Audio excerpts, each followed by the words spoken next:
Hello, bonjour tout le monde. Bonjour à tous. Bonjour, Salut bonjour. Jérôme. Salut Marco. Bon, on espère que vous êtes bien en forme. Aujourd'hui, on vous a préparé un petit programme avec des invités de prestige. J'ai Voilà, pas trouvé de costume Mario, moi. Ouais, tu vois, j'ai réussi à revêtir ma salopette. Par contre, mon stock de carapaces rouge et bleu a été épuisé là. Dans les dernières parties, j'ai tout vidé. Donc, J'essaierai de pas mettre de banane pendant les lives. Donc aujourd'hui, on continue d'explorer l'écosystème Time Tonic au travers de ses connexions extérieures. Donc, pour revenir à être un petit peu plus sérieux, donc on a Marco qui va avoir la double casquette de présentateur, démonstrateur et animateur comme d'habitude, pour nous parler de Pasta. Je le laisserai présenter un petit peu plus. Et puis, on a Stéphane de WP Connect qui va nous parler justement de WP Connect et de WordPress.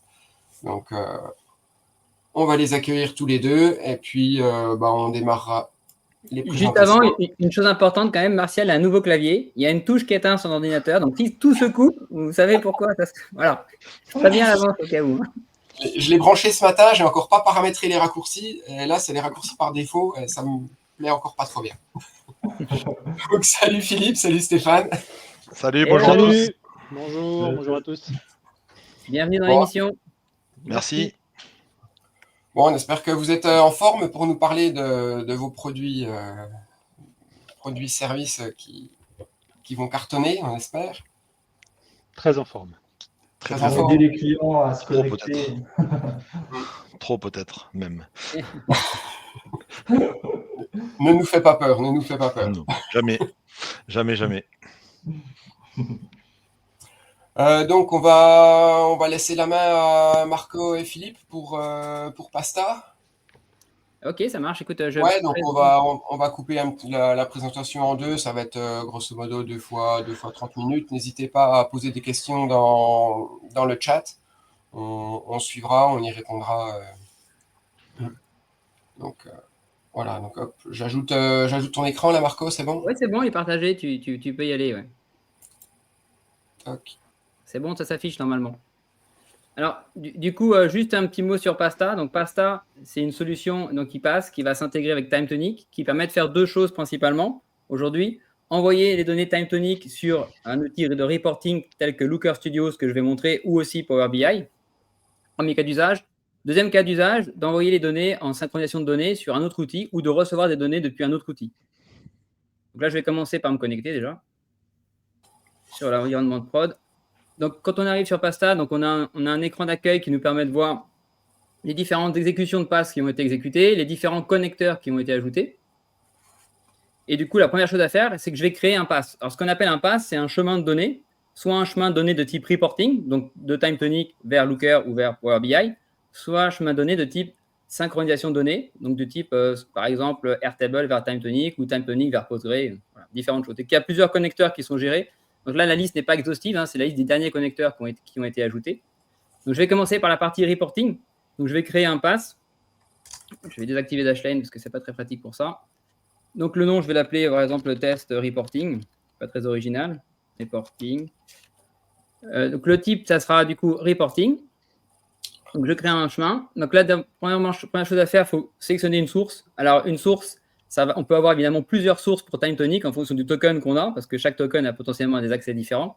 Moi, j'ai beaucoup de sources différentes. Je vais sélectionner celle qui va être bien le token no code si je le trouve dedans. Pas de test token, Time Tonic no code. Donc, une fois que j'ai sélectionné ma source, j'aurais pu créer une nouvelle source. Je ne montre pas comment ça fonctionne. Quand on crée une nouvelle source, on demande les paramètres nécessaires pour l'API Time Tonic. Ensuite, une fois que ma source est créée, je choisis ma base. Donc là, j'ai accès à toutes les bases auxquelles mon token est rattaché. Donc, je vais aller sur Demo Pasta, je confirme, je choisis la table que je veux exposer du coup à Looker Studio. Je vais choisir par exemple une table centrale qui s'appelle Centrale Photo EO. Ça contient des données de centrale photo électrique et photovoltaïque. Confirme. Donc là, pour montrer à quoi ça ressemble côté Time Tonic, cette table, voilà, cette table photo EO, il y a juste des noms de centrales, type centrale, une date de dernière maintenance, une adresse, une énergie produite en mégawattheure. Donc, l'idée maintenant, une fois que j'ai paramétré ça, je vais choisir quels sont les champs que je veux exposer. Je ne suis pas obligé d'exposer tous les champs de ma table. Je veux, par exemple, exposer l'adresse, on va dire l'adresse, la description, par exemple, l'énergie produite non centrale. Admettons. À ce stade-là, je continue sur Checking. Checking, ça me permet de voir, de vérifier qu'est-ce que je suis en train de faire. Là, je suis en train d'exposer, du coup, dans ma table centrale photo et hello, les champs suivants. Ici, j'ai un token qui apparaît. Comment ? Ouais, excuse-moi Marco. Tu partages une table ou une vue. Tu peux t'appuyer sur une vue de TimeTonic ou c'est une table et du coup le filtre s'effectue uniquement par le… Pas encore sur les vues, c'est dans la roadmap pour les vues. Là, c'est la table. Donc, on peut choisir les champs qu'on veut. Par contre, on va exposer toutes les lignes de la table pour répondre à ta question par rapport à la vue. Ouais. Après, l'idée, ça serait de pouvoir choisir aussi effectivement une vue et notamment de pouvoir filtrer par rapport à ça les lignes qu'on veut envoyer. D'accord. Donc là, ici, j'ai un token. Donc moi, je ne vais pas l'utiliser parce que je suis déjà authentifié. Mais la première fois qu'on se connecte à Looker ou à Power BI, il faut utiliser du coup, ce token qui va nous permettre de nous identifier par rapport à tous nos passes de type reporting qu'on a créés. Du coup, là, je vais directement maintenant sur Looker Studio. Donc dans Looker Studio, alors je ne suis pas un expert Looker, donc si je ne fais pas les choses au mieux, n'hésitez pas à m'interrompre. Mais voilà, je vais vous montrer comment ça fonctionne. Déjà, je crée une source de données. Dans les sources de données, je vais rechercher du coup Pasta. Donc là, moi, j'en ai deux parce que j'ai aussi la version de dev. Là, je vais prendre le connecteur de prod. Donc là, moi, il apparaît parce que je possède le connecteur. Il va apparaître à ceux à qui on partage l'accès sur la bêta. Mais pour l'instant, le connecteur n'est pas encore validé par Google. Donc, si vous faites la même chose que moi sur Looker, il n'y aura pas Pasta. Donc, c'est en cours de validation. Donc là, je clique sur Pasta. Donc ici, il est en train de charger. Donc là, il ne va pas me demander de m'authentifier parce que je le suis déjà. Mais sinon, j'aurais eu à copier-coller le token qu'on avait vu dans l'écran.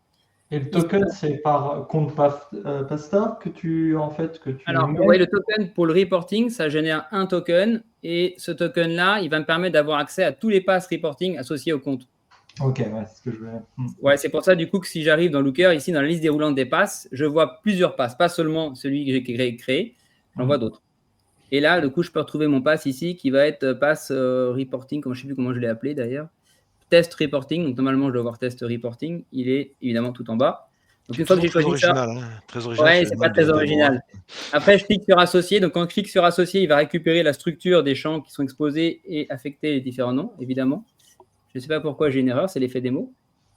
Undefined, c'est peut-être parce que j'ai pas publié mon pass, effectivement, c'est aussi une erreur de ma part. Il faut que je publie mon pass. Et là, à mon avis, ça devrait mieux se passer. D'ailleurs, il faudrait même qu'on ne le voit pas dans la liste s'il n'est pas publié carrément. Ça serait peut-être mieux, ouais. Donc là, il est en train de charger normalement. Cette fois-ci, ça devrait fonctionner. Donc là, il a récupéré les différents champs. Donc les différents champs, il a attribué un type par défaut en fonction du type de champ qu'on a, nous, du coup, récupéré. Mais après, on peut le changer. Ici, je peux du coup créer un rapport. Donc lorsqu'il crée le rapport, il va par défaut, ça c'est Looker qui fait ça, il va créer une représentation graphique sous forme de tableau, mais je peux évidemment le supprimer et faire un petit peu ce que je veux. Donc moi, ce n'est pas très intéressant un tableau. Je veux plutôt ajouter un graphique avec une carte à bulles. Et j'aimerais représenter les centrales sur la carte. Et j'aimerais qu'il y ait une petite bulle qui soit d'autant plus grande que la centrale a une grosse puissance. Alors, je choisis la dimension pour l'adresse. Donc, drag and drop l'adresse. Dans l'info bulle, je vais afficher le nom de la centrale, par exemple. Et dans la taille de la bulle, je vais envoyer l'énergie produite. Donc là, derrière, il se connecte à Pasta. On lui envoie les infos qu'il faut. Et après, il va m'afficher le reporting avec les infos bulles. Donc là, je peux voir les différentes centrales. Donc, comme je pourrais voir sur TimeTonic, la différence ici, par contre, c'est que la taille des bulles va être variable en fonction de la puissance. Si je survole cette centrale, 741 MWh, une petite bulle, celle-là, elle est à 3300, donc une bulle plus importante. C'est juste un petit exemple pour montrer que je prends les données de TimeTonic, en 2-3 clics, je les envoie sur Power BI ou Looker. Donc là, j'ai montré Looker, c'est le même fonctionnement avec Power BI. Donc, même principe. Donc ça, c'est un pass de type reporting. Donc là, j'ai ma liste des passes, la liste de tous les passes que j'ai créés. Je peux filtrer, trier, rechercher, etc. Et je peux créer un nouveau pass. Je vais créer maintenant un pass de type synchro données. Alors, synchro données, la synchro données, on a plusieurs possibilités pour les sources. On peut soit attaquer des sources cloud, soit on peut attaquer des sources on-premise, parce que techniquement, on peut déployer un agent, c'est une sorte de petit exécutable qui va être à côté de la base à laquelle on veut se connecter, et on va pouvoir se connecter. Donc là, moi, dans mon exemple, j'ai en local sur ma machine une base Access, et derrière, je vais utiliser un agent pour se connecter à cette base Access et du coup, faire une synchronisation de données vers TimeTonic. Donc là, je vais l'appeler synchro. Synchro, pas très original, access, on va dire. Donc le type, c'est data synchronisation. Donc là, je crée le pass. Donc là, cette fois-ci, synchro données, il faut que je choisisse deux choses. Le départ, ma source, et la target. Contrairement au reporting où j'ai qu'une source, la target, c'est automatiquement un outil de reporting. Donc dans ma source, je vais choisir du coup ma source access laptop, c'est-à-dire c'est mon ordinateur local. Je confirme. Ici, je vais choisir du coup que c'est la base access. Et derrière, je vais choisir les tables. Donc là, j'ai aussi une table centrale. Alors ça, c'est pour l'exemple. J'ai aussi une table centrale sur Access avec les mêmes infos. Et moi, cette table centrale, je vais l'envoyer dans TimeTonic, une table semblable à ce que j'ai déjà montré en termes de structure. Donc, j'ai déjà la structure, moi, côté TimeTonic. Et derrière, ce que je vais faire, c'est que je vais envoyer les données dedans. Donc, la target, c'est TimeTonic. Donc, je choisis mon token société no code. Je choisis la target, la database, démo database. La table, du coup, ça va être cette fois-ci la copie, centrale photovoltaïque copie. Je confirme. Donc, cette fois-ci, j'ai un troisième onglet qui s'appelle Mapping. Donc, Mapping, c'est là où je vais décider quel champ d'Access je vais mettre dans quel champ TimeTonic. Donc, je ne suis pas obligé, évidemment, de mapper tous les champs. Hein. C'est un peu le même principe que quand on fait un import CSV dans TimeTonic.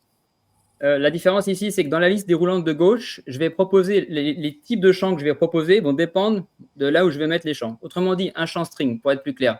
Un champ string, c'est du texte. Dans un texte, je vais pouvoir mettre beaucoup de choses. Je vais pouvoir mettre éventuellement, potentiellement, une puissance. À ce moment-là, c'est un chiffre. Il va la formater, il va me proposer de faire une transformation pour mettre le format que je veux. Mais par contre, si j'ai ici un décimal, ici l'énergie produite, je n'ai pas beaucoup de choses que je vais pouvoir mettre dedans. J'ai vraiment que des champs qui vont être de type nombre. Donc, automatiquement, il va filtrer par rapport à la catégorie de champ. Ensuite, j'ai des lignes qui sont non modifiables. Si on voit, par exemple, la colonne dièse, c'est en read-only, en lecture seule dans TimeTonic.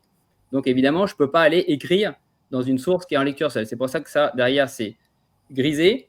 Pareil pour Created On. Le champ commentaire, il n'est pas encore géré, donc c'est not managed. Donc, comme ce n'est pas géré, on ne peut pas écrire dedans. Et tous ceux qui sont en surbrillance, là, je peux écrire dedans.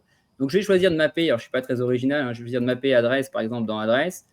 Date de dernière maintenance, je vais mettre date de dernière maintenance. Description, j'ai une chambre de description, peu importe. Alors, de description, par exemple, je vais mettre l'énergie produite, c'est un bon exemple. Donc, c'est un nombre. Et je vais le formater et je vais choisir ici le format, par exemple, 120, avec virgule. Je choisis là. L'énergie produite, je vais mettre directement l'énergie produite, le nom central. Donc là, je map, j'ai les mêmes noms, hein, c'est assez simple. Et ici, je peux m'arrêter là. Je peux aussi choisir de définir une clé de réconciliation. Donc là, ma table, elle est vide. Mais si je choisis une clé de réconciliation, ça peut être intéressant. Si je modifie ma donnée côté Access, ça se répercute côté TimeTonic. On va le faire le test après. Sur Access, ce n'est pas très pratique à modifier, donc je montrerai sur l'exemple suivant. Donc ici, je peux mettre une clé si je veux. Ensuite, du coup, je peux sauvegarder. Et là, derrière, donc là, on va pouvoir lancer la synchro. Alors, à terme, on aura une planification. On pourra dire, je vais la lancer tous les 5 minutes, X heures, ou autant de fois qu'on veut. Actuellement, c'est manuel et ou via MEC, parce que derrière, on peut appeler un pass via un webhook. On a un webhook d'entrée, donc on peut déclencher un webhook via MEC. Donc actuellement, on pourrait planifier via MEC, hein, si on voulait le faire. Donc ici, je clique sur synchroniser. Donc la barre est en train de se lancer. Ici, si je vais dans le... Bon, ça a été trop rapide pour montrer, mais je montrerai sur le suivant. Maintenant, si je vais dans TimeTonic et que je rafraîchis, donc là, j'ai mes données qui sont arrivées d'Access à TimeTonic. Donc c'est intéressant cet exemple, c'est parce que c'est une source qui est locale. C'est vraiment ça le petit truc qui est intéressant dans l'exemple. J'ai une petite question sous l'agent, justement. C'est que sur Windows que ça marche ou ça peut marcher sur... Alors là, en agent, non, on peut le déployer sur toutes les plateformes Linux, Windows, Macintosh. L'agent, il a trois formes. Il a une forme exécutable Windows très simple pour les petites structures où on n'a pas les moyens d'avoir un serveur. Ça peut être un conteneur Docker. Je rentre dans la tech, je suis désolé. Hein, je suis le techos de la session, mais on est plusieurs, je pense qu'on est même deux au moins avec Stéphane. Mais il y a un agent Docker qu'on peut déployer effectivement sur plusieurs environnements. Et on a aussi option d'héberger ça sous forme d'un exécutable API, donc un point d'accès, aussi en mode Linux ou Windows. Donc on est assez flexible sur les environnements d'hébergement, quoi. De toute façon, il faut pouvoir héberger sur Unix. Hein. Si tu ne peux pas héberger sur Unix, se restreindre à Windows, c'est trop contraignant. Et justement, avec ça, pour l'implémenter, il y a besoin d'un développement spé ou comment ça se passe? Il y en a qui peuvent être autonomes, j'imagine, c'est au niveau technique. Comment ça se passe? Alors c'est natif, hein, c'est une installation, donc on sera capable de télécharger un MSI pour installer l'outil. Après, effectivement, quand on veut comme installer un conteneur Docker avec, voilà, il faut forcément une petite surcouche d'aide pour faire ça, parce que si on n'a pas les compétences. Mais tout ce qui est MSI, on est en train de faire en sorte de générer des MSI où les droits d'accès de l'agent sont déjà intégrés pour qu'il y ait à l'installer et qu'il n'y ait aucun paramétrage. On l'installe, il est reconnu et il devient disponible dans la plateforme directement sans aucune interaction. On va vraiment rester sur la facilité ultime, Ouais. c'est-à-dire le moins de paramétrage possible en fait. MSI, peut-être juste, s'il y en a qui ne savent peut-être pas, c'est un fichier d'install. En double-clic, ça s'installe. Et puis, on fait essayer le fameux installation. On fait next, accept, et puis voilà. Quoi. En gros, on lit pas ce qui est écrit. Et généralement, c'est comme ça que ça se passe. Quoi. C'est Tu ça fais l'idée. tellement bien, Marc-Olivier. Ouais, le fait de ne pas lire, oui, j'ai pas trop de mal. J'arrive pas, je sais pas lire en fait. Donc, c'est naturel, il n'y a pas de souci. Toi qui parlais de Tinder, next, mais non, c'est pas ça. Ah ouais, non, Non, c'était non. même pas du swipe. Non, j'ai pas fait ça. J'ai fait clic, clic, clic. C'est pas pareil. Du coup, j'ai perdu le VI. MSI, ah bah voilà, Microsoft Software Installer. C'est possible, je sais pas l'acronyme, mais merci Olivier. Merci, c'est ça. Voilà. Donc en tout cas, voilà, ça s'installe facilement. Après, quand c'est Docker, c'est un petit peu plus compliqué, quoi, effectivement. Tu vois, il y a au moins une personne qui te comprenait. mais du coup, voilà, là où j'en viens par rapport à Docker, c'est que Pasta donc aussi peut être aussi hébergé sur l'infra du client, que ça peut être sur un système on-premise ou sur le cloud du client. Là, actuellement, nous, si c'est hébergé sur le cloud Pasta, c'est Microsoft Azure France, mais bien sûr, ça peut s'héberger chez le client, pour des raisons de gouvernance de données, notamment. Ouais, c'est super important. Ouais. Ça, c'est Je vais montrer un autre synchro, un petit peu plus… Avant que tu enchaînes, Marco, il y a Xavier qui a une question primordiale. Ah. Alors, des comme ça, il y en a 2 au monde. Il y en a un à Bordeaux, chez Marc-Olivier, mais apparemment, il fait plus chaud à Bordeaux qu'à Alès. Donc, c'est pour ça qu'il ne l'a pas. Mais faut qu'on discute. Ah ouais. Mais pour toi, peut-être, on peut faire quelque chose. Mais parce que pour Xavier, on peut faire quelque chose. On peut pas évoquer pourquoi ici, mais on peut faire quelque chose. Donc, on s'en occupe. C'est un commercial, en fait, Xavier, pour tous les… C'est ça. Pour tous les no-codeurs de No Code France, c'est le commercial qui vend un peu les services de tout le monde, des éditeurs et tout. C'est un collectionneur de goodies aussi. Hein. Il a des casquettes, des t-shirts, des sacs. Ben voilà. Il a tout là, Xavier. Il va falloir qu'on fasse aussi la casquette et la tasse Pasta, quoi. C'est vrai que là… J'aurais plutôt dit le verre à Ricard, mais ça, c'est très personnel. D'ailleurs, si l'équipe Time Tonic nous écoute, j'aimerais bien avoir aussi une tasse Time Tonic. Je ne sais pas s'ils n'ont pas prévu, mais ça serait bien. Voilà. Je fais mes cours de Noël avant Noël. Quoi. Du coup, dans le deuxième cas, je vais faire une synchro du coup d'Airtable vers Time Tonic. Du coup, côté Airtable, on a 2 tables, des commandes, des lignes de commande, d'accord, avec quelques fichiers pour les bons de commande. Et l'idée, ça va être d'envoyer ça dans Time Tonic. Et du coup, j'ai paramétré une automatisation qui va déclencher cet import, qui va d'abord importer les commandes, puis après les lignes de commande. Derrière, on passe par make, hein, c'est un petit appel make qui va faire ça. Et d'ailleurs, ça va nous permettre du coup de faire voilà, l'import en deux étapes. Alors, je ne vais pas forcément construire, c'est un peu longuet construire les passes, je vais juste montrer à quoi ils ressemblent les passes de synchro. Si je reviens du coup sur la liste des passes, donc j'ai un pass commande. Donc la synchro commande, la source, c'est côté Airtable, donc même principe. Hein, quand j'ai mon token Airtable, j'ai accès à toutes les databases, les tables. La target, c'est Time Tonic. Et dans le mapping ici, donc j'ai dit je veux du coup le bon de commande. Je vais envoyer ça, le bon de commande, le fichier. J'ai choisi une date. J'ai choisi de mettre la date de commande aussi dans la description pour faire une transformation. J'ai choisi du coup le montant de commande, le nom fournisseur, etc. Et là, j'ai coché la clé de réconciliation qui est le numéro de commande. Ça, c'est le paramétrage pour les commandes. Le paramétrage pour, du coup, les lignes de commande. On parle de Ricard ici. Là, je regarde un petit… Alors, les lignes de… dès qu'il y a Ricard, c'est le mot-clé. Il ne fallait pas lancer là-dessus. Là. Du coup, dans mes lignes de commande, même principe de Airtable à Time Tonic, ce qui va nous intéresser, c'est la partie mapping. Donc, on va mapper le libellé, le montant total, donc qui va du décimal, qu'on va formater aussi comme ça. En particulier, le numéro de commande, du coup, qui est du string côté Airtable. Donc, je n'ai pas fait les choses avec un lien côté Airtable. J'ai mis du string exprès pour envoyer dans une colonne de type link côté Time Tonic, le prix unitaire, la quantité, etc. Ça, c'est le paramétrage. ici maintenant, du coup, je reviens dans TimeTonic. Au départ, ma table commande, les lignes commandes, elles sont vides, hein, j'ai rien mis dedans. Du coup, ici, je lance l'exécution. Donc là, ça va appeler les passes en cascade. Si je reviens ici sur le partie dashboard, ici, on voit la barre de progression. Là, il est en train de synchroniser les commandes. Une fois que la commande va être synchronisée, il va attendre un petit peu et après, il va déclencher la synchro des lignes. Parce qu'actuellement, c'est ce qu'on va développer. On n'a pas développé encore le webhook de sortie. C'est-à-dire qu'après, on sera capable d'appeler un webhook dès qu'un pass a été exécuté, qu'il soit exécuté en erreur ou pas. Hein. En erreur, ça peut être intéressant pour faire derrière un traitement, etc. Ou avec succès pour pouvoir chaîner. Et on pourra aussi paramétrer directement depuis un pass l'exécution d'un pass suivant, donc sans avoir à quitter Pasta. Je ne rafraîchis l'écran, je ne sais pas si ça ne se rafraîchit pas, c'est bizarre. C'est vrai que c'est bien que les logs directement dans l'outil. Ouais. Donc les commandes, elles ont été synchronisées, les lignes de commande, elles sont en cours aussi. Et du coup, je peux commencer à regarder à quoi ça ressemble côté TimeTonic. Donc là, j'ai mes commandes qui sont envoyées, avec les bons de commande qui ont été récupérés. Et là, il est en train d'envoyer les lignes de commande. Donc, j'ai 10 lignes de commande par commande. Donc, déjà, à terme, si je rafraîchis, je devrais en avoir 10 partout. Alors, je pense qu'il a terminé. À mon avis, il a terminé le traitement. Si je regarde, on est à 100%. Donc là, la synchro est terminée.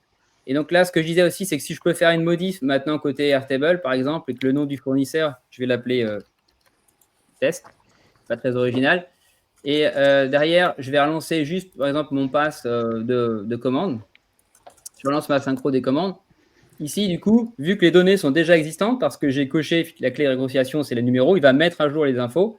Et donc, si je vais derrière côté TimeTonic, que je vais dans mes commandes, hop, donc, si je rafraîchis, là, du coup, mon fournisseur, il a changé, hein, c'est test qui a changé à la place de l'autre. Donc, voilà l'idée. Donc, on peut ajouter des données, on peut mettre à jour des données. L'étape suivante, ça va être aussi de pouvoir dire, si jamais mes données ont disparu, ça, on ne l'a pas encore fait, mais ça va arriver vite. Si elles ont disparu dans la source, on va pouvoir les supprimer aussi dans TimeTonic. Ça sera un paramétrage pour un pass, on pourra décider de supprimer ou non. Ça, c'est l'étape suivante par rapport à ça. Est-ce que je pense que j'ai à peu près tout montré rapidement. Alors après, je ne suis pas rentré dans les détails, hein, surtout. On a une question de Xavier. Oui. Est-ce qu'il y a une limite au nombre de lignes que tu peux envoyer, faire transiter comment ça se passe? Alors, on a deux plans aujourd'hui. On a un plan à 25 et un plan à 49. J'en profite, il faut mettre un petit P, placement de produit, sur la vidéo. Mais voilà, donc on a un plan à 25 et un plan à 49. Sur le plan à 25, on met une limite à 10 000 records. Et sur le plan à 49, une limite à 20 000. Et on a un plan entreprise qu'on fait au cas par cas. On n'a pas de limite technique à ça. Donc, s'il y a des gens qui ont des besoins complémentaires, on est OK pour en discuter et trouver des solutions là-dessus. On a mis des limites, on va dire, je vais appeler commerciales, parce que ça a un impact, bien évidemment, sur les temps de process, sur le coût d'exécution. Donc, on a ces limites-là. Mais voilà, on est 10 et 20 000, ce qui permet déjà de couvrir quand même pas mal de use cases communs, on va dire. Après, là, on parle pricing, mais pour l'instant, c'est en version bêta, donc ce n'est pas la version payante qui est disponible, c'est en bêta privé. Voilà, donc là, en bêta privé, on n'a pas ces limites-là. Après, on peut avoir aussi des limites d'appel API, mais ça, c'est autre chose. Hein. Nous, derrière, forcément, quand on appelle TimeTonic, on appelle l'API TimeTonic. Donc, suivant les API, on peut être amené à brider aussi la vitesse en fonction de la fréquence API ou pas. Voilà. Ouais, donc tu vas devoir subir les limites API d'Airtable aussi quand tu. Oui. En termes de vitesse, Airtable est plus contraignant que TimeTonic. Oui, c'est ça. Dans notre test, on a un rapport de 1 à 3 à peu près en rapidité. Hein. Voilà. Et quand on parle de les subir, c'est aussi qu'on les subit, mais surtout on les gère en fait. C'est-à-dire qu'on s'assure bien que le besoin, mais typiquement, on a un bel exemple sur Xano. Hein. Xano, quand on passe je parle d'autre chose, quand on passe d'un compte gratuit à un compte privé, enfin un compte payant, on a des écarts assez monstrueux et l'outil s'adapte en fonction des réponses pour adapter au mieux, pour pas perdre en performance, mais pas non plus atteindre la limite, ce qui avec certains produits est assez dramatique. On n'a pas eu tout ça sur TimeTonic, mais malgré tout, on fait en sorte aussi de réguler et de limiter le nombre d'appels API qu'on fait pour des questions de performance, d'éco-responsabilité, de coût. Enfin, il y a plein d'aspects qu'on peut ouvrir, mais on monitore et on gère au plus précis le nombre d'appels API qu'on peut faire. On essaye de le faire le moins possible. Hein. Par exemple, dans TimeTonic, quand on va faire du bulk, On fait le bulk data le maximal possible, hein, le plus grand possible à chaque fois, de manière dynamique en fonction de ce qu'on peut. Tout ça pour essayer de limiter le maximum d'appels API et aller le plus vite possible, quoi. Et quand tu as une gestion d'erreur, par exemple, quand ton quota de call API du mois est dépassé, que tu veux synchroniser? Je te laisse répondre, Marc-Olivier, ou tu veux que je fasse? Non, si ton quota est dépassé, tu as quel outil? Parce que C'était la peau de banane, là? Non, je suis désolé. en fait, Non, mais on est là pour ça. si ton quota est dépassé, il faut voir ce qui va se passer. Si ta fréquence est ralentie, derrière nous, quelque part, on va ralentir les transferts. À mon avis, si c'est coupé, dans l'état, tu auras le pass qui sera en erreur d'exécution pour l'instant. Mais tu parles côté source, en fait. Ouais, mais par contre, si tu as toujours un accès API, mais que ton API rate il s'est effondré parce que tu as dépassé ton quota, là, derrière, tes synchros vont continuer à fonctionner. Par contre, elles vont fonctionner beaucoup moins vite, quoi, suivant le. Et après, c'est vrai que quand il y aura les filtres de vue, ce qui pourrait être sympa, c'est le quota ligne, tu en auras un peu moins, elle sera un peu moins important parce que tu peux faire une synchro sur ce qui t'intéresse, qui a été modifié ou qui est de nouveau, quoi. Donc, c'est vrai que. Tout à fait. Oui, c'est sûr, oui. Oui, parce que là, actuellement, voilà, c'est sur toute la table.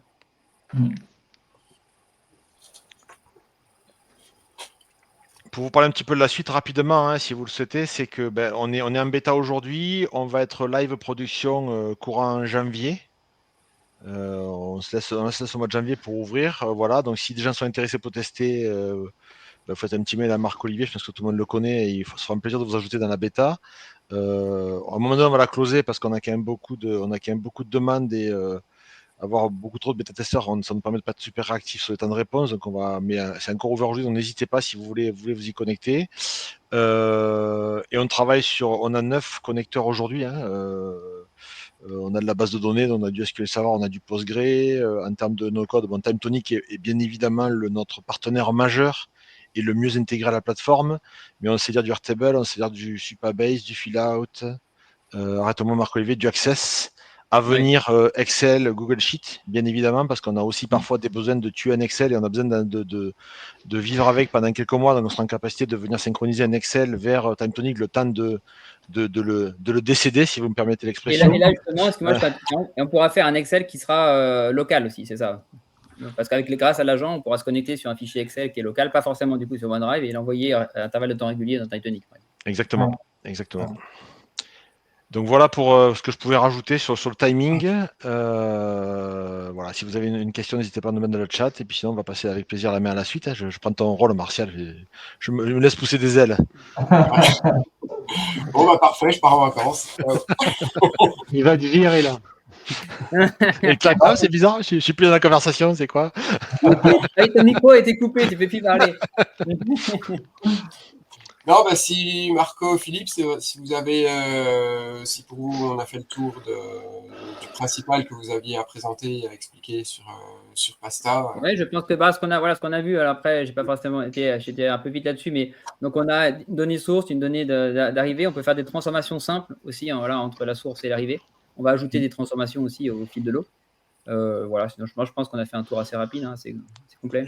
Je fais une petite dernière parenthèse. Alors, je suis désolé, moi, je suis un fervent défenseur du no-code, bien évidemment, je ne serais pas là, mais je reste avant tout un pisseur de code de mon ancienne vie. Pasta est aussi orienté autour d'un système de développement qui permet de facilement injecter des connecteurs et des transformations, on va dire, maison, si je peux utiliser ce terme-là. L'idée, c'est vraiment d'arriver à couvrir chez un client. Si vous couvrez 99% des besoins avec Pasta, mais qu'il manque 1%, on sera toujours en capacité d'ajouter la petite transfo, ou même vous-même, si vous avez quelques skills de développeur, de venir ajouter cette petite transfo et de l'injecter dans votre compte pour être capable de venir. Alors ça, c'est pas pour janvier, il faut être tout à fait transparent là-dessus, hein, parce que ça va être un peu plus long à mettre en place. Mais on a aussi cette volonté d'avoir un système un peu ouvert pour pas se retrouver, ça fait tout, sauf ça, mais si j'ai pas ça, en fait, je ne fais pas de job, pour vraiment s'éviter la loi de Pareto encore plus étendue, c'est aller au-delà de cette limite. Et donc, on s'ouvre cette possibilité de venir injecter du code spécifique pour venir couvrir tous les besoins, même les besoins les plus, je vais utiliser le terme capillotracté, voilà, pour être capable d'aller au bout des intégrations, quoi. C'est ça aussi un vecteur qu'on a vraiment voulu pousser, parce qu'on est toujours frustré de se dire, ça c'est top, mais il me manque ce petit truc-là. Et là, du coup, je ne fais pas tout ce que je voulais, et c'est quand même assez déceptif, et ça, on voulait l'éviter au plus haut point. Donc, on a les deux côtés. D'un côté, l'outil est vraiment orienté no-code dans l'utilisation. On a vu, on clique. On a essayé de faire en sorte que ce soit le plus simple possible à utiliser. Donc, qu'un métier même puisse paramétrer son flux. Par contre, voilà, d'autre côté, on pourrait avoir un SDK où on peut venir ajouter ses propres connecteurs et ses propres transformations. C'est ça qui va m'intéresser beaucoup, moi, justement. On en parlera, effectivement. Ok, ça marche. Avec grand plaisir. J'ai fait la transition, du coup. Merci en tout cas pour l'accueil. Ouais. C'est vrai que pour les intégrations, que souvent j'ai des clients du Sage ou du autre, enfin tu vois, ça pourrait peut-être être dans des fois sur des cas super intéressant. Alors du coup, on a une remarque de Paul Sud par rapport, je ne sais pas si tu peux la mettre, Martial. Je pense que tu parles de là, ouais, j'aime bien TimeTonic, Voilà. mais quand je vois la quantité de données à migrer depuis la concurrence, j'ai du mal à croire que ça peut se faire simplement. Les migrations, alors ça peut être des sujets complexes, hein, c'est souvent des sujets complexes. C'est clairement, c'est pas un truc à sous-estimer. Après, tout dépend du modèle de données de départ et d'arrivée. Tout dépend aussi de la qualité des données. Des fois, voilà, on avait fait une migration, c'était bien complexe parce qu'en fait, le modèle de données au départ était pourri. Donc, essayer de faire rentrer des données pourries dans un modèle sain, bah voilà, c'est tout sauf, c'est pas simple. Mais après, ça, voilà, c'est un outil qui peut aider à migrer des données, mais clairement, ça va pas résoudre ces problèmes-là. Hein, ça va. Puis il y a tout le travail du process de l'appli que tu as fait sous Airtable avec tes automes, un peu ta logique métier qu'il faudra. De toute façon, c'est pas un nouveau dev, mais tu peux déjà reprendre les données. Mais souvent, tu as beaucoup de travail, quoi qu'il arrive, que tu veux migrer de n'importe quel outil. Ça se fait pas tel quel, c'est sûr. Hein. Que tu veux migrer d'un outil vers TimeTonic, clairement, je pense que l'idéal, c'est de connaître bien l'outil de départ et de bien connaître TimeTonic aussi. Quoi. Si tu connais qu'un des deux, ça peut être compliqué. Quoi. Ouais, je suis d'accord je vois le commentaire de Xavier, le découpage des tables, de toute façon, la structure, c'est la vie aussi. C'est comme le code, comme disait Claire. C'est pas pour rien que Xavier fait la chasse aux énums et puis toutes les selects et tout ça, là. C'est qu'en fait, après, quand tu migres, c'est vrai que ça doit changer la donne. Mais donc, en tout cas, c'est vrai qu'avant de vous engager dans des process de migration, vérifiez bien la qualité des données au départ avant de faire le chiffrage, quoi, parce que sinon, on peut avoir des surprises. Et il faut garder de la marge quand tu fais une migration, parce que il y a toujours des surprises aussi. Mais Stéphane, peut-être que je pense qu'on va te laisser la main. J'avais pas vu le message de Martial. C'est bon, j'ai pas vu non plus, moi, c'était parce que... On voit mon écran. Toc, je l'ajoute. Attends, par contre, du coup, tu es toujours en bas. Bon, très rapidement, je vais quand même me présenter 5 minutes et présenter WP Connect. Donc, moi, je suis Stéphane, donc je suis fondateur de WP Connect, qui est un product studio, en fait. À la base, moi, j'ai une agence qui s'appelle Digital Corner. Donc, on fait de la stratégie web, de la refonte de sites, création de sites web, très porté sur WordPress. On ne fait pas que ça, mais on en fait beaucoup. J'en ai fait aussi beaucoup durant ces 15-20 dernières années. Je faisais pas que ça, on n'a pas fait que ça, mais principalement, on est porté sur WordPress. Donc, on fait du sur-mesure, évidemment. On fait aussi du thème, mais c'est vraiment pas l'activité la plus importante. Donc, on a d'un des besoins clients. On y répond avec la construction d'un thème sur mesure, une stratégie SEO, SIA, de l'analytics derrière. Donc, on va brancher un Looker Studio, un Power BI qui va bien derrière pour suivre les KPI, etc. Donc, on a une approche assez globale. Depuis quelques temps maintenant, on fait du no-code, évidemment. Depuis quelques années maintenant, ça s'est fortement accéléré depuis un an, à peu près. Donc, on ne fait pas de tout. On choisit nos outils. On fait surtout de l'interne pour le coup. C'est des petites automatisations, des petites applications mobiles, des dashboards, des outils internes, etc. Évidemment, on est partenaire TimeTonic. Et du coup, depuis 2 ans, j'ai fondé WP Connect qui vient en fait complémentariser l'offre de prestation de services qu'on fait avec de DK et puis Enable qui est le nom de l'offre no-code. Il manquait quelque chose en fait. Tout est parti d'un besoin client qui avait Airtable en fait, qui a toujours Airtable d'ailleurs, en système d'information, en gestion de contenu en interne. Et l'idée, c'était de pouvoir afficher des données sur leur WordPress. Donc on a monté un plugin technique. Et puis, je me suis dit que ce serait pas mal d'en faire des produits, d'en faire un produit. Et du coup, maintenant, on a une dizaine de produits, donc des plugins, ce qu'on appelle en standalone, donc qui marchent en fonctionnement seul, donc qui connectent en fait des outils no-code vers WordPress. L'idée, c'est d'avoir qu'un seul sens. Donc, on a notre base de données, notre source de vérité qui est donc Airtable, Notion pour l'instant et donc TimeTonic maintenant, et on envoie des données vers WordPress. Et à l'inverse, on a aussi donc d'autres produits, donc plutôt des add-ons pour le coup, et là qui sont en fait des modules qu'on vient accrocher aux plugins de formulaire existants. Donc pour pas les nommer, Gravity Form, WP Form et CF7 qui sont les plus gros plugins de formulaire dans l'écosystème WordPress. Donc on a des plugins complètement gratuits, on a des plugins en freemium et puis on a des plugins aussi payants. Donc aujourd'hui, voilà, on a une douzaine de produits. Le dernier en date, c'est le WooCommerce for Airtable et donc les deux TimeTonic qui vont sortir d'ici un mois. L'idée derrière le WooCommerce for Airtable, c'est d'avoir un mini PIM dans Airtable ou dans TimeTonic peut-être un peu plus tard, si le besoin se fait sentir, pour pouvoir gérer en fait tous les produits dans ces outils-là et également recevoir les commandes et avoir une gestion de stock aussi directement dans l'outil plutôt que de passer par l'interface de WooCommerce qui commence à un petit peu compliqué quand on commence à avoir pas mal de produits, pas mal de variations, etc., etc. Voilà pour la petite présentation rapide. Donc comment ça marche? Donc je vais vous montrer un peu. Alors il y a deux outils, hein, deux produits. On a d'un côté TimeTonic WP Sync qui est le plugin qui permet d'envoyer des données de TimeTonic vers WordPress. Et puis on a Gravity Form to TimeTonic qui permet donc d'envoyer des données de Gravity Form, donc d'un plugin de formulaire vers TimeTonic. Donc comment ça marche TimeTonic WP Sync? Ça marche par connexion en fait. Donc ici on a fait on a pas mal de connexions qu'on a déjà faites et l'idée c'est qu'on puisse aller chercher des infos dans TimeTonic pour les afficher dans WordPress. Donc comment ça se passe? Donc si je prends un exemple ici par exemple sur un job board, donc on a dans TimeTonic ici les différentes offres d'emploi qu'on veut afficher sur son WordPress, donc avec le nom du job, la compagnie, etc., etc.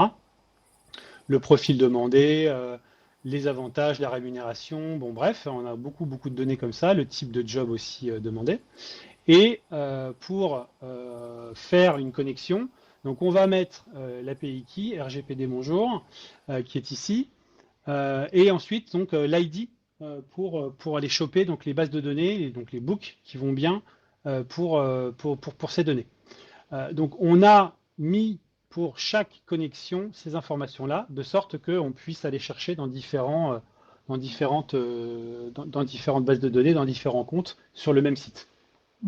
Donc une fois que j'ai rentré ces données-là, ça va m'afficher toutes les bases de données qui sont reliées à ce user et cet API key.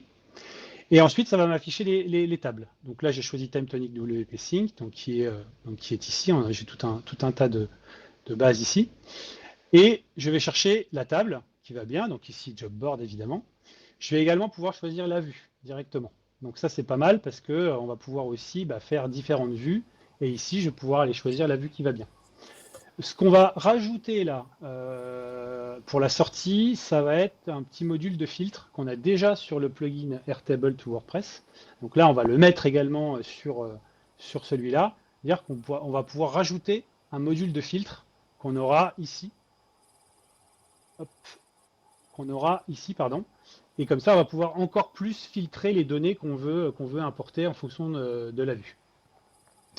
Ici, on a une petite option qui est la possibilité d'inclure les liens to another table. Donc, on l'a mis en option parce qu'on s'est rendu compte qu'évidemment, les process de synchro étaient largement plus longs quand on allait chercher des données dans une autre table. Donc, on l'a mis en option. Tout le monde ne l'utilise pas.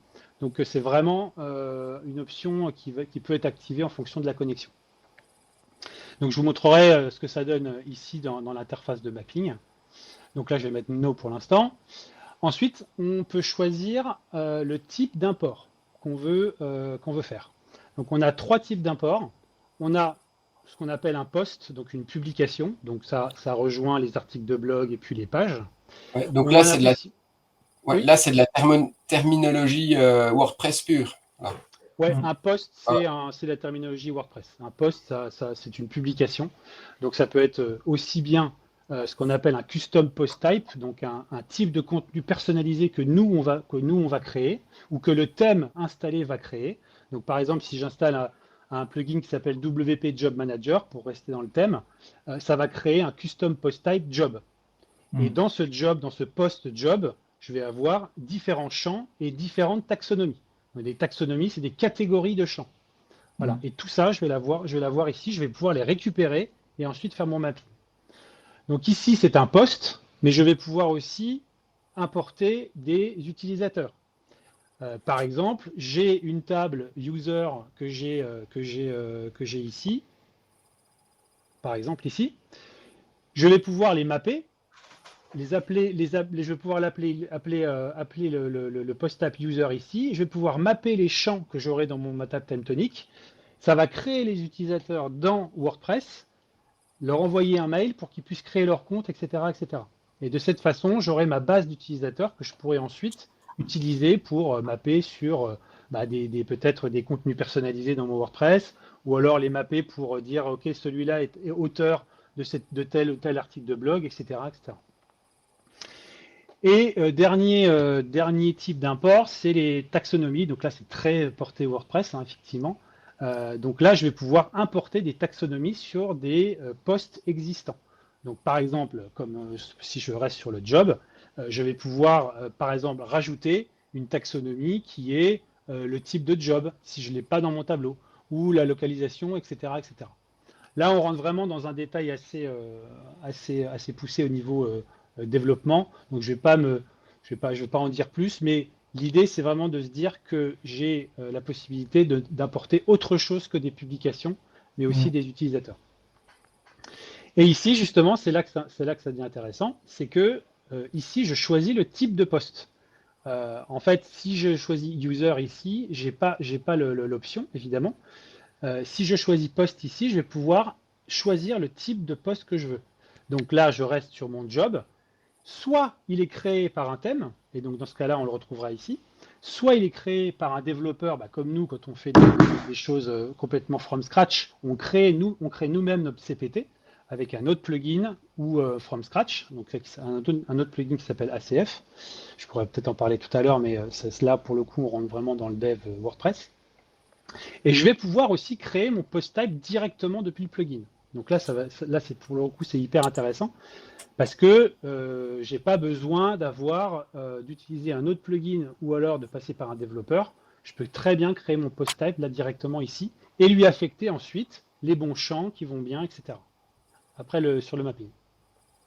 Donc là, si je reste en post, je vais pouvoir aussi choisir des pages. Enfin, je fais ce que je veux là-dessus. Et le thème ici me ramènera les différents post types qui sont reliés à mon thème.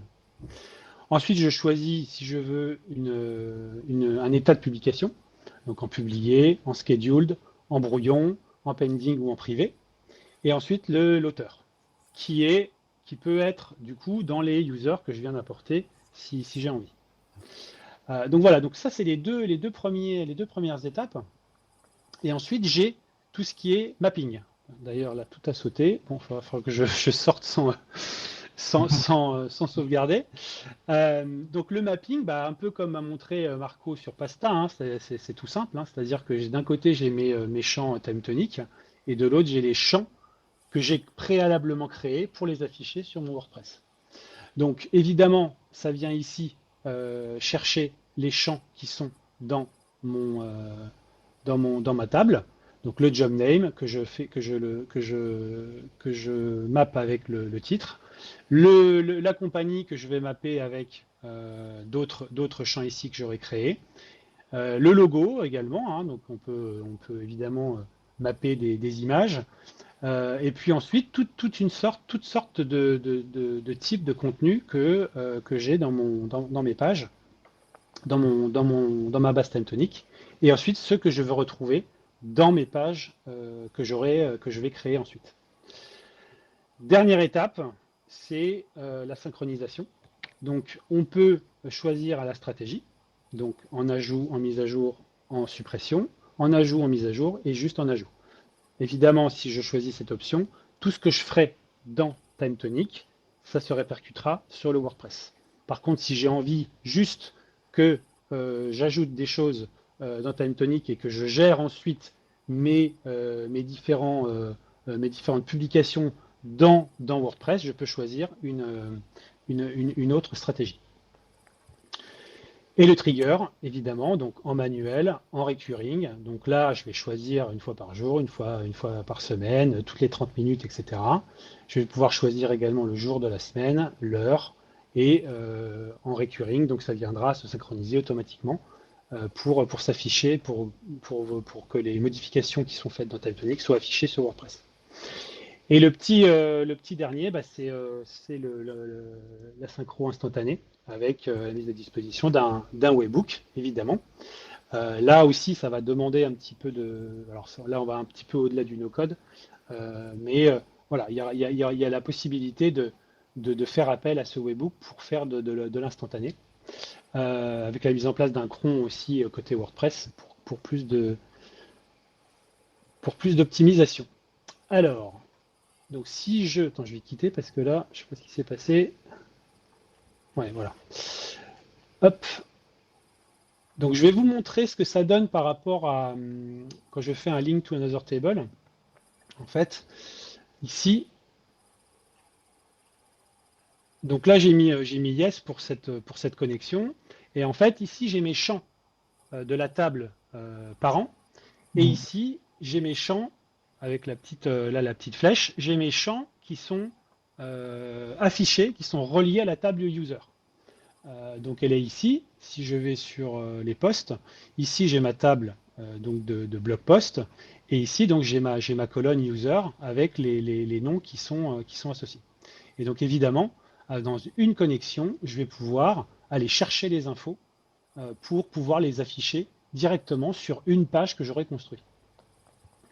Donc si je vais sur le front, ce que ça peut donner, donc là ici par exemple j'ai mon blog, donc j'affiche, alors ça peut être n'importe quoi, hein, là on a pris un exemple de blog, mais j'ai mon blog ici. Si je fais un update ici, parce que logiquement, hop, si je vais sur mon blog, j'ai six autres articles. Donc si je fais une synchronisation, on va croiser les doigts pour que ça marche. Normalement, ça devrait marcher.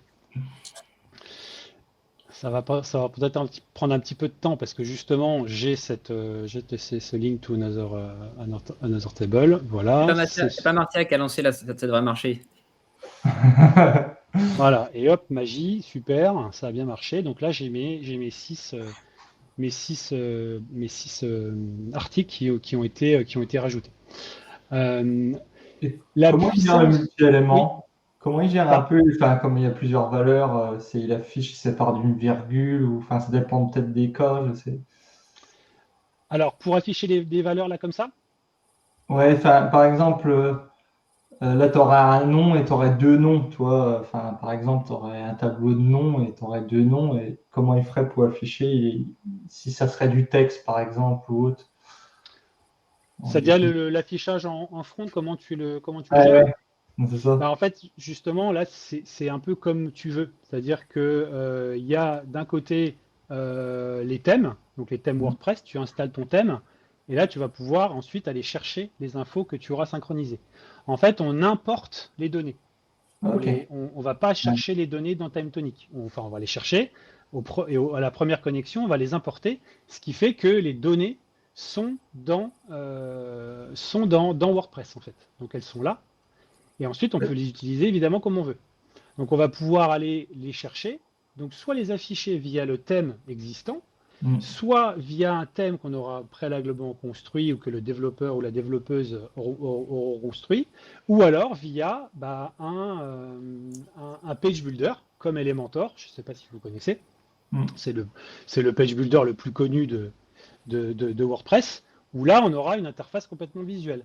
C'est-à-dire que ici je vais construire, moi là j'ai construit mon grid, ma grid, avec donc des cards, en affichage cards. Je peux très bien l'afficher en classique, en full content, ou comme ça, voilà. Ça, c'est moi qui choisis. Et ensuite, je vais choisir effectivement qu'est-ce que je veux afficher. Donc le titre là, je vais le chercher dans ce que je viens de synchroniser. Je peux aussi l'enlever si j'ai envie. Et je peux aussi enlever les images également qui sont affichées. Donc là, bon, je ne vais pas rentrer dans le détail parce que là, c'est vraiment rentrer dans la construction du front, qui n'est pas nous notre périmètre et notre cadre. Mais en tout cas, vu que toutes les données sont importées dans WordPress, c'est comme si je les avais créées dans WordPress finalement. Et du coup, tout ça c'est fait complètement de façon transparente. Mais c'est vraiment le thème qui va gérer un peu la donnée que tu as et comment tu veux l'afficher pour la traiter, quoi, en fait. Exactement. Exactement. Et en fait, voilà, j'ai différents types de contenus. Donc j'ai le portfolio, j'ai les coursives donc, que j'ai ici. Donc c'est vraiment sur la même logique. Ce que je voulais montrer également, c'est que, attendez, je suis un peu perdu là, hop, job board, c'est que on peut aussi, on a une compatibilité, donc avec ACF, qui est un plugin qui permet justement de construire ces types de contenus personnalisés. Donc c'est vraiment pour les développeurs WordPress pour le coup.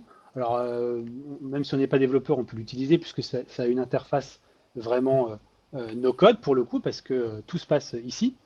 Mais aussi, on a une compatibilité avec les plugins SEO. Donc ça veut dire que quand je vais faire mon tableau, par exemple ici pour le job board, je vais pouvoir également faire ici le SEO title si j'ai envie, la Facebook description, etc., etc. Et pouvoir ensuite être compatible complètement avec tous les autres plugins SEO. Tous les plugins SEO, donc il y a Yoast, All-in-One, SEO Press et le petit dernier c'est RankMath. Donc en fait, une fois que j'ai fait là mon mapping, je vais pouvoir ici ajouter un champ et je vais aller chercher le SEO title. Et ici, vu qu'on est complètement compatible avec tous les plugins SEO, à partir du moment où il y aura un plugin SEO qui est installé, on va l'afficher ici et on va afficher tous les champs qui seront mappables en fait pour le plugin. Donc là, j'ai été chercher le SEO title sur TimeTonic. J'ai mappé avec le SEO title de Yoast. Je vais pouvoir faire un update. Voilà. Et là, je vais le synchroniser. Et donc, logiquement, ici, j'ai mon SEO title qui s'appelle Troopers. J'en ai un autre ici pour deux offres d'emploi. Donc là, c'est en train de synchroniser. OK, c'est fini. L'API TimeTonic est vraiment très rapide. Hein, c'est fou ça. Et si je vais dans mon Custom Post Type Jobs, alors je vais afficher, où est-ce que c'est? Je ne l'ai pas. Hop, si le voilà. Hop, voilà. J'ai mon SEO title ici qui s'est affiché. Et en fait, sur mon interface, le plugin, il est là. Donc c'est Yoast. Hein. Et donc voilà, le SEO title est venu ici s'ajouter. Donc évidemment, je vais pouvoir ajouter la métadescription. Je vais pouvoir ajouter également tout ce qui est Facebook, les social images, la social description, etc. etc. On s'est aussi amusé à faire un petit ticket, une interface de support en fait. Lundi, mardi, on s'est dit tiens, on pourrait faire une petite démo là-dessus pour montrer par exemple le formulaire. C'est-à-dire que là on a fait une petite interface pour un admin et pour un client. Donc ça c'est la vue admin. Donc, plutôt que d'avoir une vue comme ça de TimeTonic, alors on peut aussi, hein, évidemment, mais donc là, on a repris tout simplement le template existant de TimeTonic, on l'a un peu pimpé pour la démo. Donc ça, c'est une interface de ticketing qu'il y a dans TimeTonic. Donc on a tout ce qui est en Kanban, etc. Mais l'idée, c'était de pouvoir se dire, OK, bah, le client, plutôt que de donner accès à une vue ici dans TimeTonic, on pourrait très bien faire une vue dans WordPress, avec un accès restreint, etc. Donc c'est ce qu'on a fait. Donc du coup, on a fait, par exemple ici, donc le client dashboard, donc avec le nombre de tickets résolus, non résolus, le nombre de tickets ouverts, le nombre de tickets en cours, et le nombre de tickets en attente du retour. Et Et là, ici, en termes de droit, il y a que de la. Enfin, tu peux gérer de la modification, de la création dans WordPress en gérant les oui, droits comme ça. Ouais. ouais, tout à fait, tout à fait, tout à fait. L'idée, c'est de se dire, tiens, bah voilà, je vais cliquer sur ce ticket. Bon, là, on l'a pas fait entièrement, mais voilà, j'ai mon ticket et je vais pouvoir répondre ici directement et avoir donc les données qui vont s'afficher dans mon TimeTonic. Et de la même manière, donc si je veux ouvrir un ticket, je pourrais ouvrir un ticket directement ici. Et là, je passe sur l'autre plugin, enfin sur l'autre add-on plutôt, qui est donc le add-on Gravity Form de Gravity Form.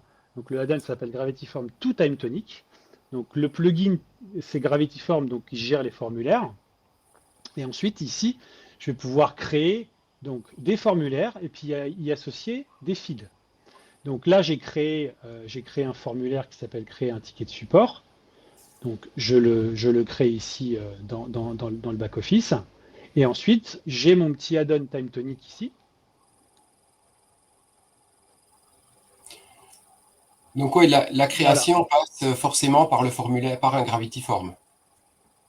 La création d'une ligne dans TimeTonic? Une ligne dans TimeTonic. Ouais. Ouais, tout à fait. Tout à fait. Par contre, quand il y a de la modif, ça veut dire que tu as une synchro qui est bilatérale entre les deux. Si tu modifies une ligne. Alors, de toute façon, c'est deux plugins séparés, mais par contre, on peut les utiliser conjointement. Donc aujourd'hui, le Gravity Form to TimeTonic ne permet que de créer des nouvelles lignes, pas de modifier encore, mais ça, justement, on va pouvoir le faire assez rapidement. Et le plugin TimeTonic WP Sync permet d'envoyer des données pour les afficher dans WordPress. Donc c'est vraiment deux fonctionnements différents. Ouais, tu fais que du TimeTonic vers WordPress. Oui, pour le plugin TimeTonic WP Sync, oui, tout à fait. Oui. Ouais. Et donc oui, vas-y. Par rapport du coup à celui qui est connecté, tu peux faire le lien avec une colonne qui va contenir l'email par rapport aux données auxquelles il a accès, c'est ça, dans TimeTonic? Tout à fait, exactement. D'accord. Tout à fait.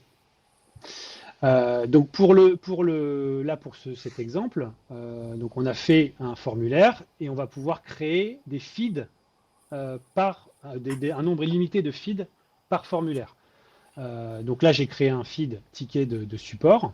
Donc là, bah, évidemment, j'ai mis l'API key l'ID sur un autre écran, hein, ce qui se passe ici dans Settings. Et donc là, évidemment, bah, ça va me chercher, pareil, hein, toutes les... Hop.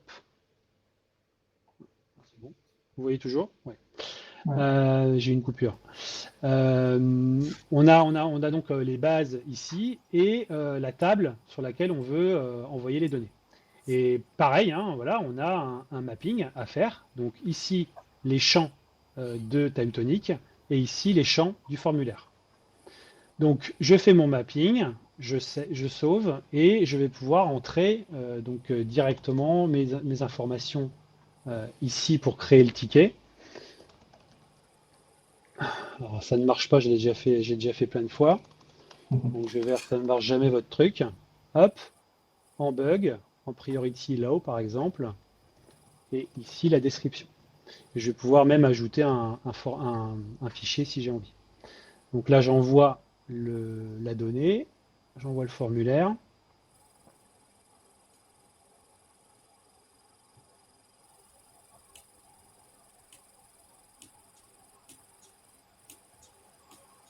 Voilà.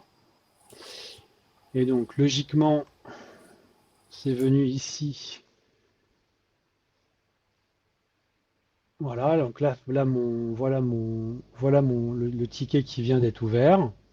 Et logiquement aussi ici, alors là, je vais le faire à la main parce que on n'a pas fait de, on n'a pas fait de, on n'a pas utilisé le webbook, mais forcément, quand une ligne vient s'ajouter ici, on va évidemment la voir sur l'interface que je vous ai montré avant, sur le dashboard. Donc si je fais Sync Now ici,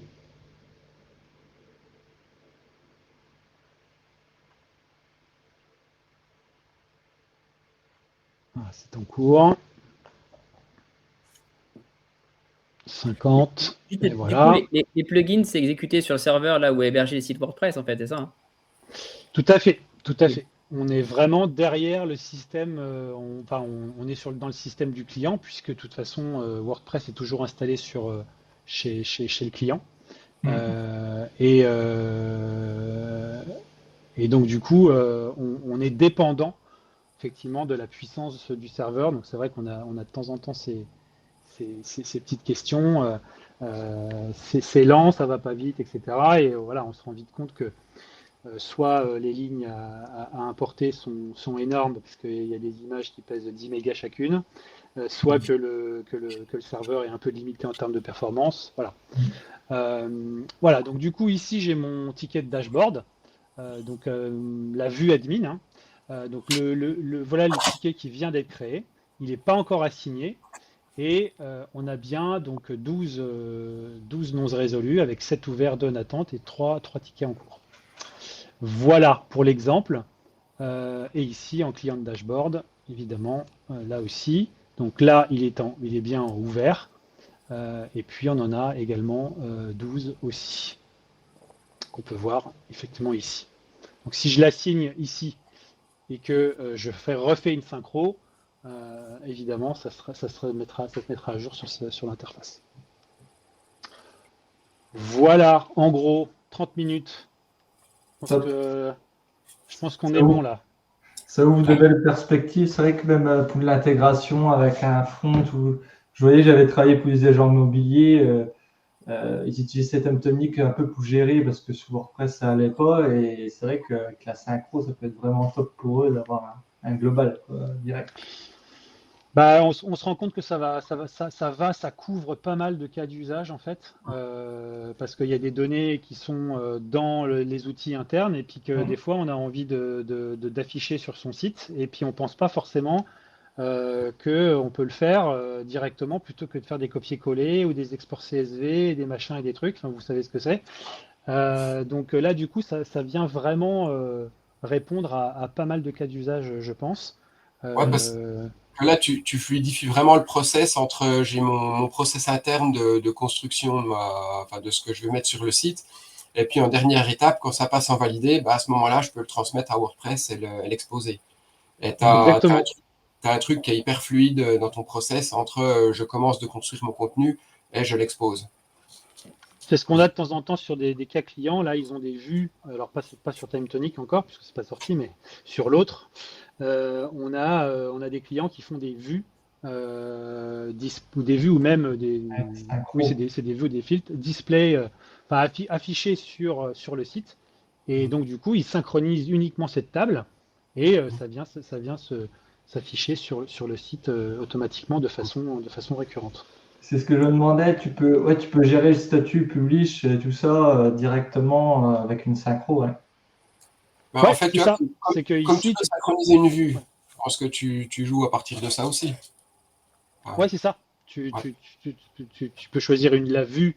Toutes les entrées qu'il y aura dans cette vue, ça sera publié sur WordPress. Donc, par exemple, tu peux aussi décider de le mettre en schedule ou même en draft en attendant de le faire valider sur le front, quoi.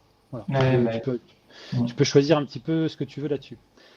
Tu peux même mapper le statut ici si tu as envie, plutôt que de faire un default ici. C'est ça que je me demandais. Ah, ouais. Ok, tu peux mapper vraiment le statut, que tu gères ton statut dans TimeTonic et que ça change. Ah, ok. Ah, Tu peux mapper le statut et l'auteur. En fait, ici, c'est pour ça qu'on a un default. C'est-à-dire que ça sera pour tout ce que tu vas synchroniser. Et par contre, si tu veux faire du spécifique, tu peux très bien le faire ici aussi également. Ah, ok, j'avais pas vu tout à l'heure. Ouais, donc tu as le choix entre soit tu gères vraiment tout dans TimeTonic ou alors tu rajoutes une étape un peu de validation dans WordPress. Exactement. Vraiment le passer. Et le fait que ça soit compatible avec les page builders, donc type Elementor, c'est-à-dire que là, les possibilités sont infinies en fait, en vrai, parce que tu peux très bien construire tout un site web entièrement avec Elementor si tu as envie et avoir tes données dans TimeTonic, quoi, en fait. Non, full no-code en plus, comme ça. Ah oui, parce que du coup, là, tu vois, cette page-là, par exemple, de liste de jobs, elle a été construite avec un template Elementor. Et en fait, après, bah, tu choisis ce que tu veux afficher, quoi. C'est-à-dire que tu choisis, là, tu vas aller chercher ta donnée. En fait, voilà, c'est ce que je vous ai montré tout à l'heure, donc la compagnie. Ici, ça va être le post title. Ici, ça va être le job type. Ici, ça va être le job location, etc., etc. Tout est importé et ensuite tout est réutilisable dans ton WordPress comme si les données avaient été créées dans WordPress en fait. Voilà. Et puis là, tout à l'heure, dans le ticketing que tu nous montrais, si je me connecte en tant qu'utilisateur, je ne vois que mes données et les données des autres utilisateurs restent dans le bac. On ne peut pas y accéder par le navigateur ou quoi que ce soit. Là, c'est du fonctionnement WordPress, mais je ne connais pas trop. Donc, Non, tu peux faire ce que tu veux en fait, hein, vu que c'est un outil no code, mais low code et puis complètement custom. Enfin, tu en fais ce que tu veux. Tu peux effectivement, à partir du moment où tu connais WordPress et tu connais un peu le dev, si tu sais coder ou si une agence le fait, tu peux faire ce que tu veux. Donc, l'outil de ticketing peut être très bien relié à un espace restreint, un espace partagé entre plusieurs utilisateurs ou pas, ou relié à un client en fonction de l'adresse email pour que ce soit assigné, par exemple, directement à quelqu'un au support. Enfin voilà, tu peux imaginer plein de choses en fait. C'est la force après de tout l'écosystème WordPress qui existe déjà avec tout ce qui existe, toute la communauté, tout ça qui peut être puissant aussi. Disons que c'est l'outil le plus utilisé pour faire des sites. C'est un outil open source. Donc forcément, qui dit open source dit total contrôle sur ce que tu fais à partir du moment où tu sais ce que tu veux faire. Donc effectivement, libre à toi de faire ce dont tu as envie, quoi. Top tout ça. Est-ce qu'il y a des questions sur Donc là, on peut aller récupérer avec Pasta les données de l'Access qui sont sur mon PC pour les mettre sur TimeTonic et les exposer sur WordPress. C'est ça. C'est exactement ça. Bah oui, rien n'empêche d'imaginer, c'est ce qu'on avait un peu discuté avec Marco, c'est qu'ici, on peut très bien imaginer avoir des graphiques pour afficher, pourquoi pas les tickets en retard, le nombre de tickets résolus sur un mois, le nombre de tickets non assignés. Enfin voilà, ça peut être très facile de le faire à partir du moment où on a la donnée, quoi.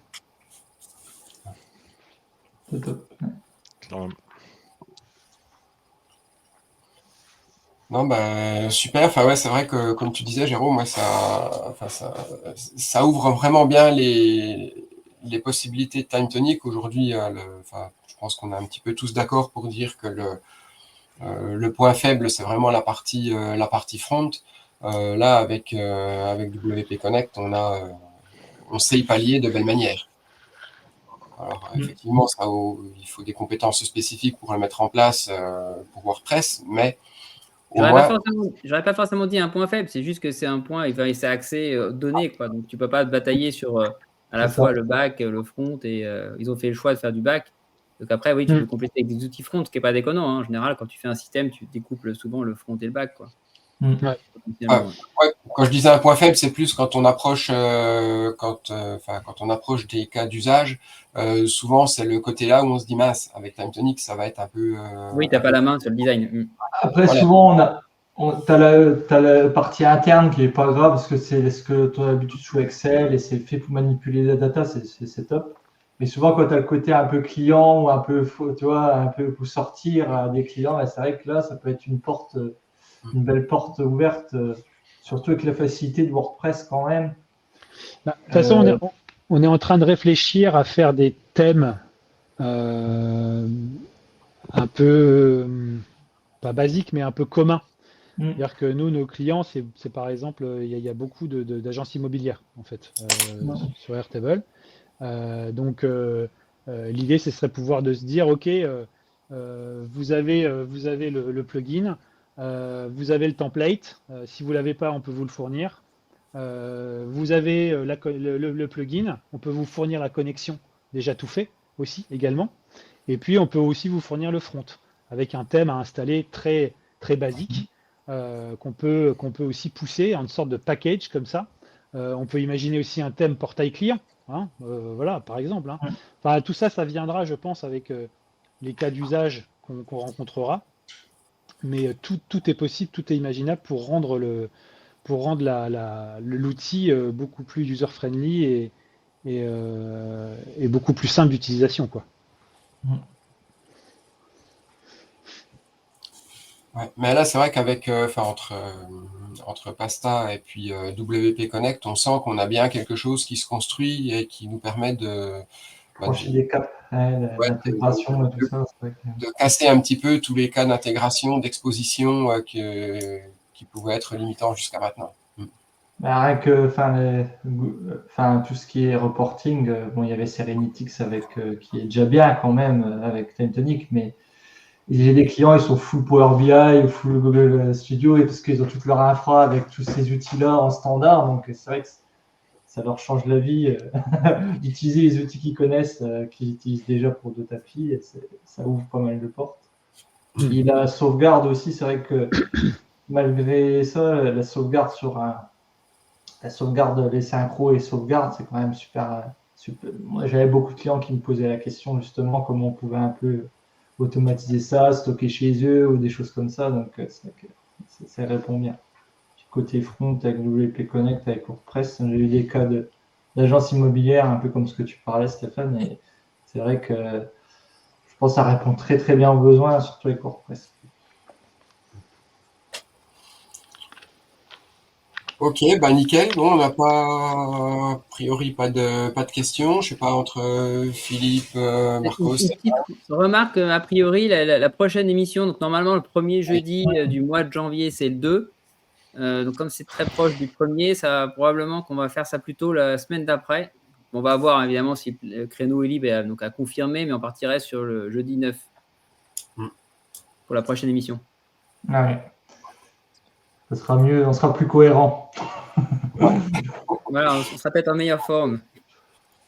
Et vous aussi.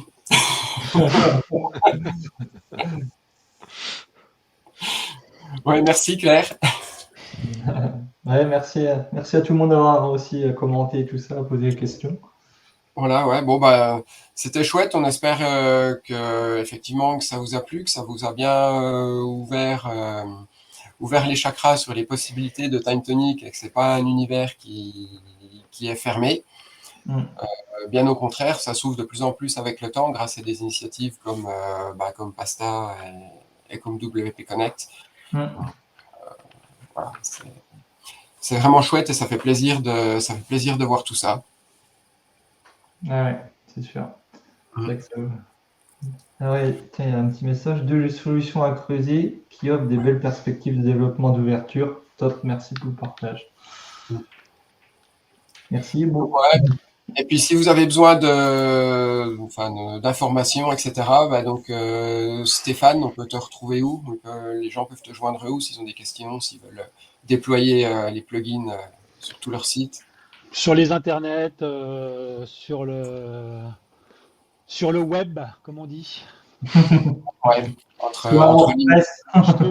sur LinkedIn, je suis sur LinkedIn, Stéphane Menet. Il y en a qu'un normalement, c'est moi. Donc pas de souci, je suis ouvert. On a une plateforme de test si les gens veulent tester en fait. Hein, donc il n'y a pas de souci. On envoie, on a une dizaine de testeurs là qui sont actuellement. Je crois qu'ils ont terminé leur test, mais on envoie un lien et en fait on met à disposition un WordPress qu'on peut complètement customiser pour tester le plugin. Donc voilà. Et puis moi, je suis joignable là, sur le Slack de No Code France, bien sûr, ou sur LinkedIn aussi, ou sur la page Pasta. Enfin voilà, il y a plein d'endroits pour se retrouver. Et pour ma Oui, part, je suis vu sur mon le âge, Slack aussi, ouais. pardon, pour mon âge, c'est plutôt un fax. Au 04. Ah, ça va, t'es pas au pigeon voyageur. T'es Non, déjà au non, fax. ça va. Je suis passé au fax quand même. J'ai essayé d'évoluer un petit peu, quoi. Ça me semble important, quoi. Donc. Mais c'est la V2 du fax, attention. Hein. Ah oui, forcément. D'ailleurs, on va faire un Forcément. connecteur, je pense, Pasta, pour connecter un fax à Ouais. TimeTonic. Ah non, On va essayer de c'est faire ça. l'avenir. Ouais, c'était toujours une de tes bonnes idées, Marco. C'est toujours un plaisir, quoi. Non, sur LinkedIn aussi, bien sûr. Et bien, ouais, de toute façon, mon meilleur point de contact, ça reste Marco, de toute façon. Hein. C'est mon proxy personnel, on va dire ça comme ça. En tout cas, un grand merci pour l'accueil. C'était un excellent moment et merci pour l'écoute et pour tous les gens qui ont suivi nos aventures. Et l'aventure continue. Pareillement. Merci beaucoup pour l'invitation. Ouais, merci à tous de votre présence déjà, Stéphane, Philippe, bon Marco, t'es habitué. Et puis on vous tient au courant, a priori, donc comme le disait Marco, on serait plus partant sur le 9, on va valider ça avec le programme global du Twitch de No Code France, qui n'y ait pas de télescopage, etc. Et puis, on vous retient au courant rapidement. Bonne fin d'après-midi. Passez de bonnes fêtes en attendant. Salut, bonne fête à vous aussi. Ouais. Bonne fête. Fête. Ciao, à bientôt. Allez. Ciao. Ciao, ciao. Salut.